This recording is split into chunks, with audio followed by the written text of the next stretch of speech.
Eid special আজ আমি আপনাদের সাথে শেয়ার করব মাত্র 2 পিস পাউরুটি দিয়ে আর 2 পিস গরুর মাংস দিয়ে কিভাবে খুবই মজার একটি স্ন্যাক্স বানাবেন।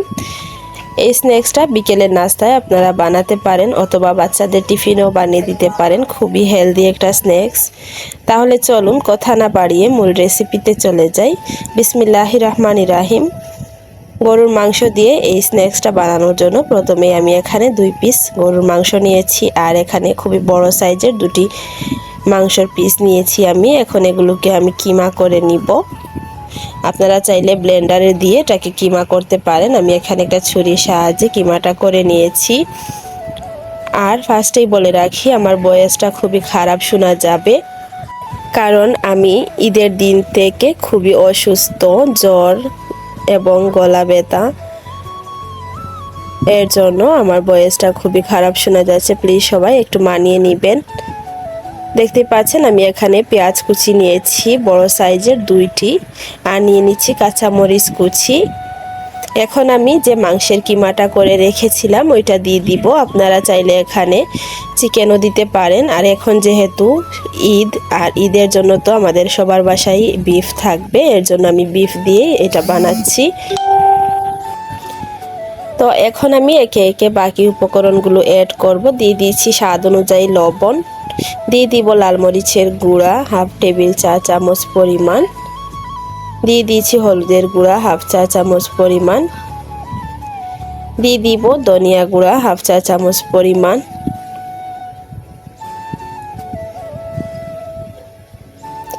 এখন আমি এখানে দিয়ে দিব জিরার সাথে আমি দারুচিনি, এলাচ এসবগুলো গরম মশলা একসাথে বেটে নিয়েছি।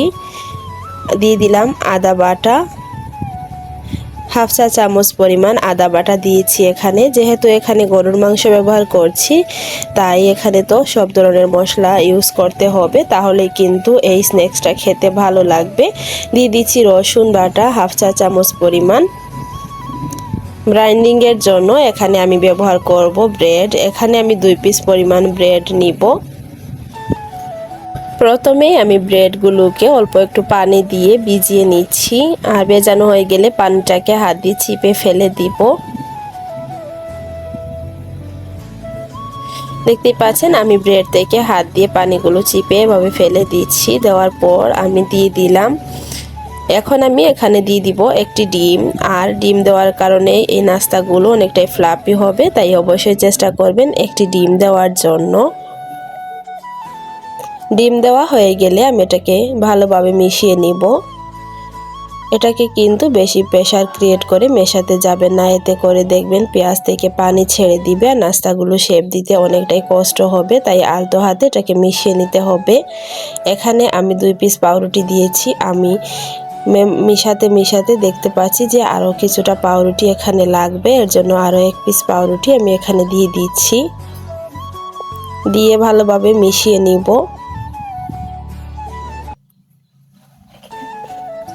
এই ডোটা যখন দেখবেন মাখাতে সফট হয়ে এসেছে, তখনই নাস্তার শেপগুলো দিয়ে নেবেন। আমি দেখতে পাচ্ছেন ভালোভাবে এটাকে মাখিয়ে নিয়েছি। এখন আমি শেপ দিয়ে দিব। নাস্তার গোল শেপে আমি নাস্তাগুলো তৈরি করে নিব। আপনাদের পছন্দ মতো যে কোনো শেপ করে নাস্তাগুলো তৈরি করতে পারেন। আমি হাতটা ক্লিন করে অল্প একটু তেল মাখিয়ে নিয়েছি হাতের মধ্যে, যাতে নাস্তাগুলো সুন্দরভাবে শেপ দেওয়া যায়। এখন আমি এখান থেকে অল্প একটু মিশ্রণ হাতের মধ্যে নিয়ে নিলাম। নিয়ে আমি এটাকে গোল শেপ করে নিচ্ছি, বলতে পারেন এটা কাবাবের শেপ করে নিয়েছি। এখন আমি একে একে সবগুলো নাস্তা এভাবেই তৈরি করে নিব।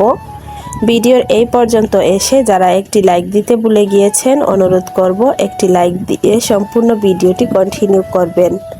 আর আমার চ্যানেলে যদি নতুন হয়ে থাকেন, আমার ভিডিওর কোনো অংশ আপনাদের কাছে ভালো লাগে, তাহলে প্লিজ আমার চ্যানেলটিকে সাবস্ক্রাইব করে পাশে থাকা বেল আইকনটি অলে প্রেস করে রাখবেন। এতে করে আমি নতুন কোনো ভিডিও আপলোড করার সাথে সাথেই নোটিফিকেশন আপনাদের কাছে পৌঁছে যাবে। তো এখানে আমি হাই হিটে একটি ফ্রাই প্যানের মধ্যে তেল গরম করে নিয়েছি, আর এখন নাস্তাগুলো একে একে দিয়ে দিব। তেলটা কিন্তু অবশ্যই একটু গরম করে নিতে হবে, তাহলে নাস্তাগুলো প্যানের গায়ে একদমই লেগে যাবে না। প্রথমে আমি তেলটাকে হাই হিটে গরম করে নাস্তাগুলোকে চুলার আঁচ কমিয়ে ভেজে নিব, যাতে বিফটা ভালোভাবে কুক হয়। এর জন্য চুলার আঁচ যদি বাড়িয়ে নাস্তাগুলো ভাজতে যান তাহলে কিন্তু বিফ কাঁচা থেকে যাবে, এতে করে নাস্তাগুলো খেতে একদমই ভালো লাগবে না। তো দেখতে পাচ্ছেন চুলার আঁচটা কমিয়ে আমি উল্টিয়ে পাল্টে ব্রাউন কালার করে নাস্তাগুলোকে ভেজে নিয়েছি। আর এইভাবে করে আমি 2 বেছে নাস্তাগুলো ভেজেছি। এখন আমি পরিবেশন করে আপনাদের সাথে শেয়ার করব নাস্তাগুলো কতটা ক্রিস্পি এবং মুচমুচে হয়েছে। এখন আমি এখানে অল্প একটু সালাদ দিয়ে সাজিয়ে নিব।